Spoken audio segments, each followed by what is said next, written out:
Today, lagyan natin ng alugbate. Tapos lagyan natin ng dahon ng ampalaya, sitaw, and kalabasa. And then, haluan natin ng hipon.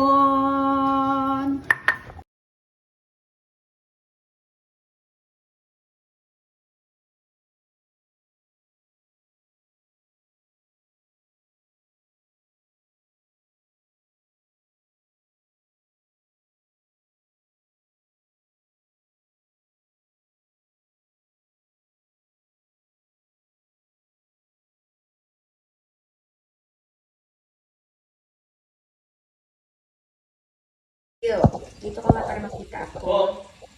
Oh, magsahin ka na ako kung naglalagay doon. Ano ba ako doon, oh? Ha? No! Patayin mo lang dito. Huwag mo lang kailangan sa ano dito. Ay, naku!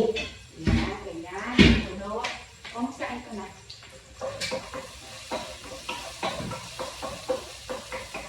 Kain.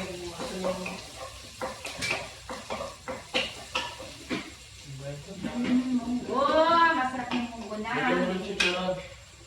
May shrimp. Muna lagay pa akong Shrimp kasi. Dalawa na. Oo, sasabunin pa ito. Pwede, idalawa ko. Oo, dalawan mo. Shrimp and ano. Look at our munggo. Ang anak ko, ni-request niya lagyan ng chicharon. Kasi plano ko shrimp lang. So, it's gonna be good. Yum, yum, yum. Kain tayo.